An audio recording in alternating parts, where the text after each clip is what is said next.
தமிழக சட்டமன்ற தேர்தலுக்கு இன்னும் ஓராண்டு இருக்கின்ற நிலையில் அதற்குள் பாஜக மற்றும் அதிமுக கூட்டணியை உருவாக்கிவிட்டார் அமித்ஷா. இதற்கு பின்னால் காரணம் இல்லாமல் இல்லை, இரு கட்சிகளுக்கும் இடையே அதிருப்திதான் இருக்கிறது. இது காலம் செல்ல செல்ல அது காணாமல் போய்விடும் என்பது அவரது கணக்கு. அந்த கணக்கு சரிதான். அது ஏற்படாமல் அண்ணாமலை செய்து விடுவாரோ என்ற அச்சம்தான் தமிழக பாஜகவிடம் இருக்கிறது. அது என்ன என்பது பற்றிதான் பார்க்க போகிறோம்.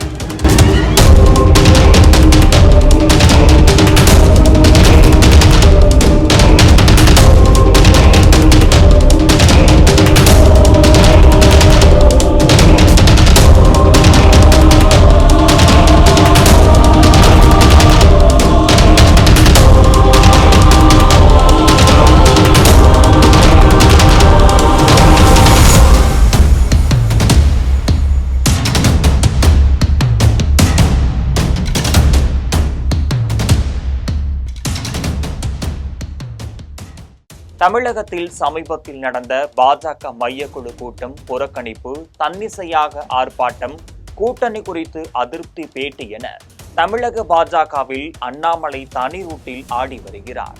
இது தலைவர் நயினார் நாகேந்திரனுக்கு பெரும் தலைவலியை ஏற்படுத்தி இருக்கிறது. கடந்த ஏப்ரலில் தமிழக பாஜக தலைவர் பொறுப்பிலிருந்து அண்ணாமலை விடுவிக்கப்பட்டார்.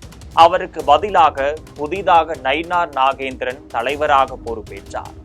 அப்போது இவ்வளவு நாள் எனக்கு பொறுப்பு இருந்தது, இனி நான் சுதந்திரமாக பேசலாம், செயல்படலாம், இனி அரசியலில் சிக்ஸ் அடிப்பதுதான் என் வேலை, டிஃபென்ஸ் ஆட்டத்தை நயினார் பார்த்து கொள்வார் என பேட்டி கொடுத்தார் அண்ணாமலை. அப்படி சொன்னது போலவே கட்சி தலைமையை மதிக்காமல் இஷ்டத்திற்கு பேசவும் நடந்து கொள்ளவும் ஆரம்பித்து விட்டார்.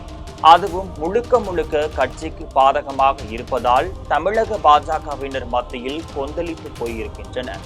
மே 3ஆம் தேதி காட்டாங்குளத்தூரில் செயல்படும் தனியார் ஓட்டலில் பாஜகவின் தேசிய தலைவர் நட்டா நடத்திய மையக்குழு கூட்டத்தை புறக்கணித்தார் அண்ணாமலை.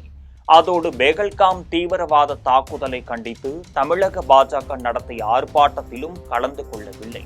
மேலும் அதிமுக பாஜக கூட்டணி குறித்து யாரும் கருத்து தெரிவிக்க வேண்டாம் என்று இரு கட்சிகளின் தலைவர்களும் கூட்டணியை காப்பாற்றி வருகின்றனர்.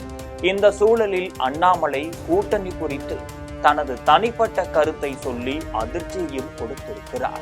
இந்த பின்னணி என்னவென்றால், மாநில தலைவர் பதவியை தக்க வைத்துக் கொள்ள அண்ணாமலை பல கட்ட முயற்சிகளை மேற்கொண்டிருக்கிறார்.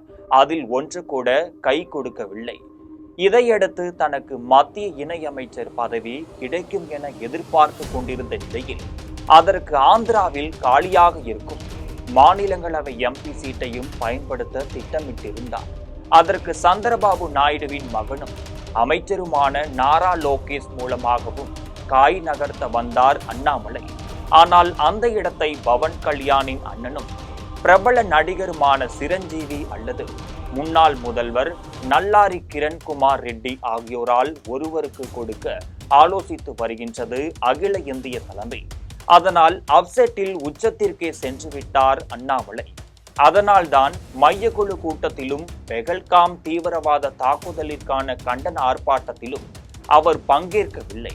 அன்றைய தினம் கொங்கு மண்டல தொடர் கொலைகளை கண்டித்து ஈரோட்டில் நடந்த ஆர்ப்பாட்டத்தில் கலந்து கொண்டார். அதில் கூட்டணி குறித்தும் சர்ச்சைக்குரிய வகையில் பேசியிருக்கிறார். தன்னை லைம்லைட்டில் வைத்துக் கொள்ள அண்ணாமலை இஷ்டத்திற்கு செயல்படுவது நயினார் நாகேந்திரனையும் கொதிப்படைய செய்திருக்கிறது. இதையெல்லாம் பார்க்கும்போது அண்ணாமலை கடும் மன உளைச்சலில் இருக்கிறார். சமீபத்தில் அவர் அளித்த பேட்டியில் திமுகவை வீழ்த்துவதற்கான வலிமையான கூட்டணியாக அதிமுக பாஜக கூட்டணியை பார்க்கவில்லை. ஏனெனில் எண்ணிக்கை மட்டும் போதாது, அப்படியே திமுகவை வீழ்த்தினாலும் அதன் பிறகு என்ன செய்ய போகிறார்கள் என மக்கள் கேள்வி எழுப்பி வருகின்றனர். இதன் மூலம் அதிமுக பாஜக கூட்டணியை உடைப்பதற்கான வேலையை அவர் தொடங்கிவிட்டார். எடப்பாடி தலைமையில்தான் ஆட்சி என ஏற்கனவே அமித்ஷா தெரிவித்திருக்கிறார். ஆனால் அமித்ஷா கூறியது தவறாக புரிந்து கொள்ளப்பட்டு விட்டது. பாஜக தலைமையில் ஆட்சி என அண்ணாமலை பேட்டி கொடுக்கிறார்.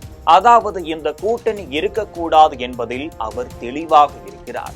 நட்டா சென்னைக்கு வந்த நாளில் அமெரிக்காவிலிருந்து அதிகாலையிலேயே பெங்களூருக்கு வந்துவிட்டார் அண்ணாமலை. நினைத்திருந்தால் உடனே சென்னைக்கு வந்து கூட்டத்தில் கலந்து கொண்டிருக்கலாம். ஆனால் அதை தவிர்த்து விட்டார். பெகல்காம் தொடர்பாக கண்டன ஆர்ப்பாட்டத்திலும் அவர் பங்கேற்கவில்லை. ஆனால் சிவகிரி இரட்டை கொலைக்கு தீர்வு கிடைக்கும் வரை உண்ணாவிரதம் இருப்பேன் என பேட்டி கொடுக்கிறார் அண்ணாமலை. ஆனால் போராட்டத்தை அறிவிக்க வேண்டிய மாநில தலைவர் நயினாரை மீறி அண்ணாமலை பேசுகிறார். அவர் மாநில தலைவராக இருந்தபோது இப்படி பேட்டி கொடுத்த தமிழிசைக்கு பல நெருக்கடிகளை கொடுத்தவர்தான் அண்ணாமலை. ஆனால் இப்போது தனியாக பத்திரிகையாளர் சந்திப்புகளை நடத்துகிறார். ஒட்டுமொத்த பாஜகவும் தன் கட்டுப்பாட்டில் இருக்க வேண்டும் என நினைக்கிறார் அண்ணாமலை. அந்த வகையில் நயினார் நாகேந்திரனை டார்கெட் செய்ய ஆரம்பித்து விட்டார் அண்ணாமலை. இந்த விவகாரம் குறித்து கேட்பதற்கு தமிழக பாஜக தலைவர் நயினார் நாகேந்திரனை தொடர்பு கொண்ட நிலையில் அவர் நமது அழைப்பை ஏற்கவில்லை. எனவே பாஜக துணைத் தலைவர் நாராயணன் திருப்பதியிடம் பேசினோம். நட்டா வந்தது போல அண்ணாமலை இந்தியாவிலேயே இல்லை. கொங்கு மண்டல கொலைகளை கண்டித்து போராட்டம் நடத்துவது குறித்து முன்பே மாநில தலைவர் நயினார் அனுமதி கொடுத்து விட்டார். ஆனாலும் தவறான கருத்துக்களை சிலர் பரப்புகிறார்கள் என்றார். சுருக்கமாக, அண்ணாமலையை பொறுத்தவரை எடப்பாடியே ஆகாது. அவர் கொடுத்த அழுத்தத்தினால்தான் அவரின் தலைவர் பதவி பறிபோனது. அதை மனதில் வைத்துக்கொண்டு எடப்பாடியை பழி தீர்க்க பார்க்கிறார்கள். வருகின்ற சட்டமன்ற தேர்தலில் அதிமுக பாஜக கூட்டணி வெற்றி பெற்றால் எடப்பாடி முதல்வராகி விடுவார். அதை தடுத்துதான் இப்போதிலிருந்தே அடி போடுகிறார். அவரை பொறுத்தவரை தனக்கு ஒரு கண் போனாலும் எதிரிக்கு இரு கண்களும் போக வேண்டும் என்று நினைப்பவர்தான் அண்ணாமலை.